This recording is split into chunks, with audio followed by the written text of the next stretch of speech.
ભરૂચ જિલ્લાની ઉમ્મલ્લા પોલીસે ઘરફોડ ચોરીના 2 અનડિટેક્ટ ગુનાઓ ઉકેલ્યા. ભરૂચ જિલ્લાના ઝઘડિયા તાલુકાના ઉમ્મલ્લા પોલીસ સ્ટેશન વિસ્તારમાં થયેલ દિવસની ઘરફોડ ચોરીના 2 અનડિટેક્ટ ગુનાઓ ઉકેલવામાં ઉમ્મલ્લા પોલીસ ટીમને સફળતા મળી છે.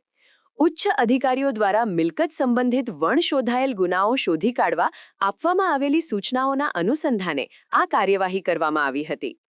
પોલીસને મળેલ બાતમીના આધારે ગત 1 જાન્યુઆરીના રોજ રાયસિંગપુરા ગામે થયેલ ચોરીના ગુનામાં સંડોવાયેલ આરોપી કેતનભાઈ વિનોદભાઈ વસાવાને ઝડપી પાડવામાં આવ્યો હતો. આરોપીના ઘરેથી ચોરીમાં ગયેલ ચાંદીના સાંકડા મળી આવ્યા હતા. યુક્તિપૂર્વકની પૂછપરછ દરમિયાન આરોપીએ રાયસિંગપુરા ગામમાં ગીતાબેન વસાવાના ઘરમાં તેમજ અંદાજે 3 મહિના અગાઉ દુ વાઘપુરા ગામે રાજેશભાઈ વસાવાના ઘરમાં પાછળના દરવાજેથી પ્રવેશ કરી સોના ચાંદીના દાગીનાની ચોરી કર્યાની કબૂલાત કરી હતી. બંને ગુનાઓમાં ચોરી થયેલ મુદ્દામાલ પોલીસ દ્વારા કાયદેસર રીતે કબજે કરવામાં આવ્યો છે.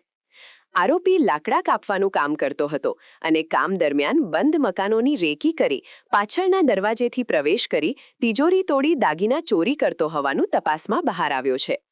ઉમ્મલ્લા પોલીસ ટીમે દિવસની ઘરફોડ ચોરીના 2 ગુનાઓ ઉકેલતા સ્થાનિકોમાં પોલીસ કામગીરીની પ્રશંસા થઈ રહી છે. સમાચારની અવનવી અપડેટ જોતા રહો નિખરતા ગુજરાત ન્યૂઝ સાથે. નિખરતા ગુજરાત ન્યૂઝને લાઇક, શેર, સબસ્ક્રાઇબ કરો અને બેલ આઇકન દબાવીને સમાચારની ઝડપી માહિતી મેળવો.